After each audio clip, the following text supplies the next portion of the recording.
बिस्मिल्लाहिर्रहमानिर्रहीम। अस्सलाम वालेकुम व्यूवर्स, उम्मीद है आप सब खैरियत से होंगे। काइंडली वीडियो स्टार्ट करने से पहले मेरे चैनल को सब्सक्राइब, मेरी वीडियो को लाइक, शेयर और कमेंट कर दें ताकि हर आने वाली नई वीडियो का नोटिफिकेशन आपको मिल सके। चलें जी, पिछली वीडियो में हमने डिस्कस किया था बायोटिक और एबायोटिक फैक्टर के बारे में। अब हम इसके इंट्रैक्शंस देखेंगे बिटवीन बायोटिक और एबायोटिक फैक्टर में। अच्छा व्यूवर्स, बायोटिक और एबायोटिक के इंट्रैक्शन से क्या होता है कि हमारे पास एनर्जी और न्यूट्रिएंट ट्रांसफ़र होते हैं इकोसिस्टम को। हमारे पास एक इकोसिस्टम होता है, ठीक है। इकोसिस्टम में जब हमारे पास इंट्रैक्शन होता है बायोटिक और एबायोटिक फैक्टर का, तो उसमें न्यूट्रिएंट्स और एनर्जी ट्रांसफ़र होती है और ये बायोटिक और एबायोटिक फैक्टर को बैलेंस करने में हेल्प करती है। अच्छा स्टूडेंट्स, आप लोगों को वीडियो में एक पूरा इकोसिस्टम नज़र आ रहा है, कम्युनिटी नज़र आ रही है जिसमें हमारे पास बायोटिक और एबायोटिक फैक्टर हैं। जैसे सन है वो हमारे पास एबायोटिक फैक्टर है, ठीक है। ट्री है हमारे पास, वो बायोटिक फैक्टर है। अब इन सब फैक्टर का इंट्रैक्शन हो रहा है। अगर इन सब फैक्टर का इंट्रैक्शन ना हो तो हमारे पास एक बैलेंस इकोसिस्टम नहीं बन सकता, ठीक है। जैसे कि हमारे पास एक ट्री को ग्रो करने के लिए सन की ज़रूरत होती है, ठीक है। उसके अलावा बहुत से बायोटिक फैक्टर्स होते हैं, सोइल, न्यूट्रिएंट्स, etc, ठीक है।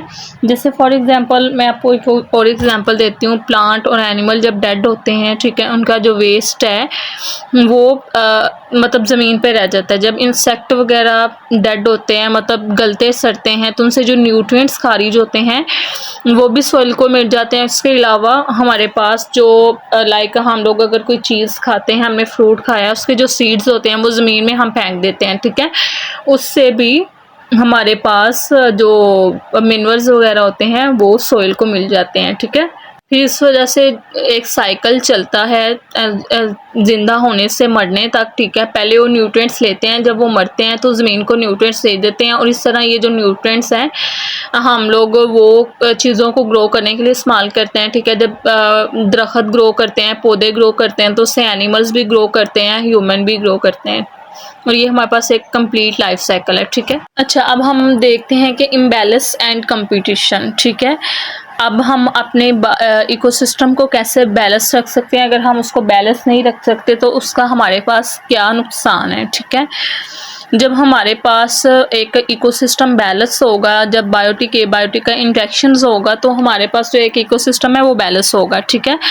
अगर हमारे पास बैलेंस इकोसिस्टम नहीं होता तो फॉलोइंग डिस्टर्बेंस हमारे पास हो जाती हैं, ठीक है। वो कैसी होती हैं? Chopping down to many trees. अगर हम दरख्तों को काट के फेंक देंगे, ठीक है, उसके बाद हम अगर लैंड को प्ल्यूट करेंगे, गंदा करेंगे, ठीक है, अगर हम वाटर की बहुत ज़्यादा जो अमाउंट है वो ज़मीन पे इतनी ज़्यादा पानी हो जाए कि उसको रूट एब्जॉर्ब ना कर सकें, ठीक है, उसकी वजह से जो हमारा इकोसिस्टम है वो इम्बैलेंस होगा। हम बहुत से इलाकों में से जैसे दरख्त वगैरह को रिमूव कर दें तो उससे भी जो हवा है वो हमारे पास ड्राई हो जाएगी, इससे भी हमारा इकोसिस्टम इम्बैलेंस होगा। अच्छा, अब हम देखते हैं कि इसके एक्शन क्या होंगे, इसरात क्या होंगे, ठीक है। इसमें वो एक हमें बहुत अच्छी एग्जांपल दे रहे हैं कि ऐसे पीपल जो टाउन्स वगैरह में रहते हैं वो अपनी कॉलोनी को क्लीन रखने के लिए वो क्या करते हैं, गार्डन्स बनाते हैं, पार्क्स बनाते हैं, ट्री वगैरह बनाते हैं। इससे उनका फ़ायदा ये होता है कि उनके जो है टाउन्स वगैरह में इलाके में जो होता है वो पोल्यूशन कम होता है, ठीक है। सैलाब के ख़तरात कम होते हैं। आपको एक बात बताऊँ, आपने देखा होगा कि पिछले दिनों सैलाब बहुत ज़्यादा आया, लेकिन अगर हमारे पास बहुत ज़्यादा ट्रीज़ होना तो वो सैलाब के बहाव को कम करते हैं, ठीक है। और उसके बाद दरख्त से मतलब हमें कूलिंग शेड मिलती है, मतलब हमारी हवाएं ठंडी होती हैं। उसके बाद क्या होता है कि जो रूट्स होती हैं ट्रीज़ की वो क्या करती हैं, वाटर को अब्जॉर्ब करती हैं और उसको एटमॉस्फेयर में रिलीज़ करती हैं। वो टेक करती हैं कार्बन डाइऑक्साइड को और ऑक्सीजन को रिलीज़ करती हैं, ठीक है। और सूरज की ज़्यादा से ज़्यादा जो गर्म शुआएं होती हैं उनको भी एब्जॉर्ब करती हैं। अच्छा, अब हमें प्लास्टिक की वजह से एक बहुत बड़ा प्रॉब्लम फेस करना पड़ रहा है, ठीक है। हमारे पास अगर लीफ का जो ट्री का जो लीफ है अगर वो गिर जाता है तो वो डिकम्पोज हो जाता है। हमारे पास अगर प्लास्टिक वगैरह टूट जाए, हम उसको फेंक दें तो वो हमारे पास डिकम्पोज नहीं होती, जिसकी वजह से वो रिवर में जाती है। रिवर में क्या होता है कि हमारे पास जो सी लाइफ है वो डिस्टर्ब होती है। हमारे पास जो मछलियाँ वगैरह हैं उनके लिए ये हार्मफुल होती है, ठीक है, जो हमारे पास वाटर क्रिएचर्स है। तो इसी तरह हमारी ये जो है ना फूड चेन को डिस्टर्ब करती है। जैसे पिक्चर में दिखाया गया, अगर हम डिफोरेस्टेशन करते हैं, मतलब बहुत ज़्यादा जो दरख्त है उनको काट देते हैं, इससे क्या होता है कि हमारी जो इम्पैक्ट है वो हमारी क्लाइमेट पे पड़ता है, ठीक है, जिससे हमारी क्लाइमेट है वो चेंज होती है, ठीक है। अगर सेकंड में आपको मैंने जैसे प्लास्टिक की एग्जांपल दी, अगर हम प्लास्टिक को डिस्ट्रक्ट करके नहीं फेंकते, उसको प्रॉपर मतलब उसको जला जलू के उसको ख़त्म नहीं करते, तो वो रिवर्स में जाती है, ठीक है, जिसकी वजह से हमारी जो सी फूड चेन है ना वो डिस्टर्ब होती है। नीचे बच्चे आप देखिए कॉन्सेप्ट चेक आपको बताया गया, इसमें कुछ वर्ड हैं जैसे इकोसिस्टम है, ठीक है।